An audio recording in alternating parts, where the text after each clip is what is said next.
नानी का कमरा बंद था सालों से, और घर में किसी ने कभी नहीं पूछा क्यों।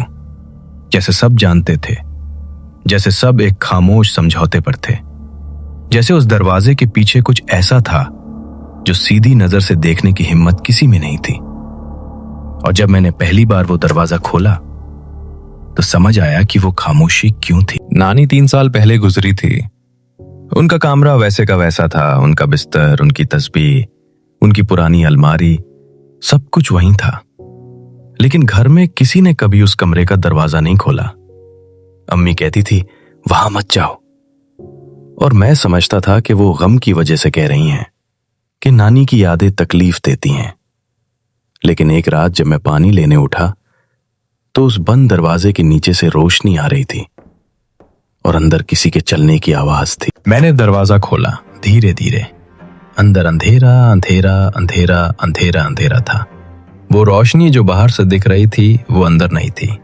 कोई बल्ब नहीं था, कोई चिराग नहीं था। मैंने फोन की टॉर्च चलाई और कमरे में दाखिल हुआ। सब कुछ वैसे का वैसा था। नानी का बिस्तर, उनकी अलमारी, उनकी तस्बीह जो अभी भी खुंती पर लटकती थी। लेकिन एक चीज थी जो नहीं होनी चाहिए थी। कुर्सी बिस्तर के पास सीधी, एकदम सीधी, और उस पर एक दुपट्टा रखा था, नानी का दुपट्टा। वही नीला दुपट्टा जो उन्हें दफनाते वक्त उनके साथ रखा गया था। मैं भागता सीधा अपने कमरे में, दरवाजा बंद किया। सुबह अम्मी को बताया तो उनका चेहरा सफेद हो गया। उन्होंने कहा, मैंने कहा था वहां मत जाओ।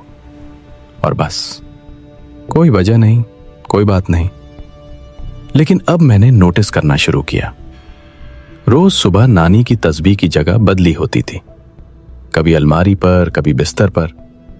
और एक सुबह मैंने देखा कि बिस्तर पर हल्का सा निशान था, जैसे कोई रात भर वहां लेटा रहा हो।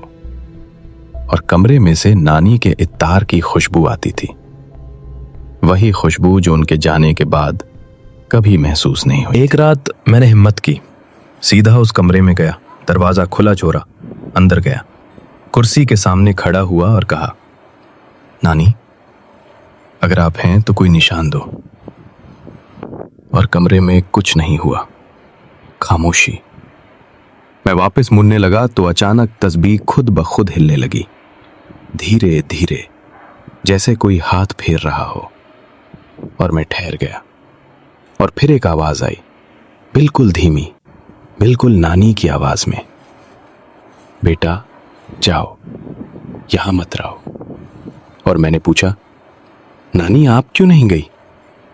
और जवाब आया, क्योंकि तुम अभी तक रोजे नहीं। और मेरे पांव जमीन से चिपक गए। सुबह अम्मी के पास गया, सब कुछ बताया। वो बहुत देर तक चुप रही, फिर बोले, तेरी नानी ने मारने से पहले कहा था कि वो तब तक नहीं जाएंगी जब तक तुझे सीधे रास्ते पर नहीं देख लेती। तुझे पता है 3 साल में तूने कितनी नमाजें चोरी की, कितने रोजे नहीं रखे, कितनी बार झूठ बोला। वो यहां थी, तुझे देखती रही, इंतजार करती रही। और मुझे याद आया, हर वो सुबह जब मैं लेट उठता था, कभी कभी कमरे में से एक हल्की सी आवाज आती थी, जैसे कोई दुआ मांग रहा हो। वो मेरी नानी थी, मेरे लिए दुआ मांगती, मेरे लिए रुकती, मेरे लिए। उस रात मैंने पहली बार 3 सालों में ईशा की नमाज पढ़ी और सुबह फजर पर उठ के दोबारा पढ़ी। और फिर उस कमरे में गया, दरवाजा खोला, अंदर गया। खुशबू नहीं थी, तस्बीह अपनी जगह पर थी, बिल्कुल स्टिल, बिल्कुल खामोश। कुर्सी पे दुपट्टा नहीं था और कमरे में वो गहराई नहीं थी जो पहले होती थी। वो जा चुकी थी, लेकिन जाते जाते एक चीज छोड़ गई, मेरी जिंदगी, सीढ़ी। अब मैं रोज उस कमरे के दरवाजे के पास से गुजरता हूं, कभी कभी रुकता हूं और दिल में एक अजीब सा सुकून होता है, जैसे कोई डूब रहा था और किसी ने हाथ थामा। वो मेरी नानी थी, मेरे लिए रुकी, मेरे लिए रोई, मेरे लिए दुआएं मांगती रहीं। और आज मैं सोचता हूं, काश मैंने पहले सुन लिया होता, काश उस दरवाजे के पीछे की आवाज मुझे पहले समझ आती। क्योंकि मोहब्बत कभी कभी दरवाजे के पीछे खड़ी होती है, खामोशी से, इंतजार में, और हम होते हैं जो दरवाजा नहीं खोलते।